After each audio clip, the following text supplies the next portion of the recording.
বলে দেখো আমি একবার বললে আমার 4 বার হয়ে যায়, তাহলে একবারের ফল আমি কি করে জানো?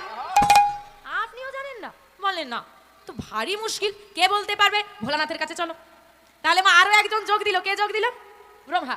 এইবার 4 জন মিলে চলেছে ভোলানাথের কাছে। ভোলানাথের কাছে এসেছে, ভোলানাথ বলছে একই প্রশ্ন, বলেন সারা জীবনে কোনো ভালো কাজ করেনি, একটা ভালো কাজ করেছে, তাহলে একবার নাম বলেছে, তো কি ফল দেওয়া যায়? ভোলানাথের কটা মাথা? 5টা। বাহ, 55। কটা মাথা? তাহলে একবার কৃষ্ণ বললে কবার বলা হয়? বলে আমি তো একবার বললে ব্রহ্মা তবু 4 বার, আমার তো 5 বার, তাহলে একবারের ফল আমি কি করে জানো? মহা সমস্যা, আপনিও জানেন না? বলে না। বলে তাহলে কার কাছে যাওয়া যায়, এবার সিদ্ধান্ত করেন। কেউ যখন উত্তর দিতে পারছে না, ভোলানাথ বলছে এক কাজ করো, যার নাম তার কাছে চলো। চলো এইবার বিষ্ণুর কাছে যাবে। এখন বাবা এতক্ষণ ঘোরাচ্ছে, মৃত ব্যক্তি বলছে এই যে ফল দেওয়ার মানে আমি যে কর্ম করেছি, কর্মফল দেওয়া তো আপনাদের কর্তব্য, আপনাদের জন্য আমি হাঁটতে যাব কেন? আমাকে যদি নিয়ে যেতে হয় কাঁধে করে নিয়ে যেতে হবে, আমি আর হাঁটবো?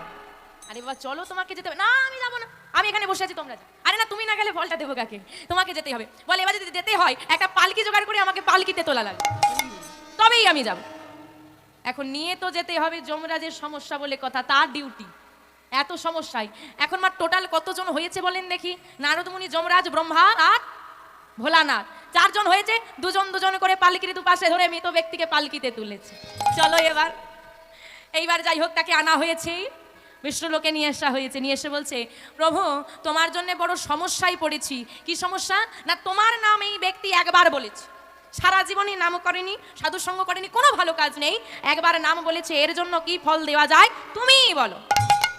আমা প্রভু আমার হেসে বলছে নারদ ভেবে বলো তো, যে জন একবার নাম বলেছে, আর এই একবার নাম বলার জন্য নারদ মুনির মতো সাধুর সঙ্গে, ভোলানাথের মতো বৈষ্ণবের সঙ্গে, যমরাজের মতো ধার্মিক মানুষের সঙ্গে, আমার ব্রহ্মার সঙ্গে যদি তাদের কাঁধে চড়ে তাদের দর্শন পেয়ে বিষ্ণু লোকে আসতে পারে, এর থেকে বড় ফল আর কি হতে পারে? নিতাই গৌর হরি বল, হরি বল।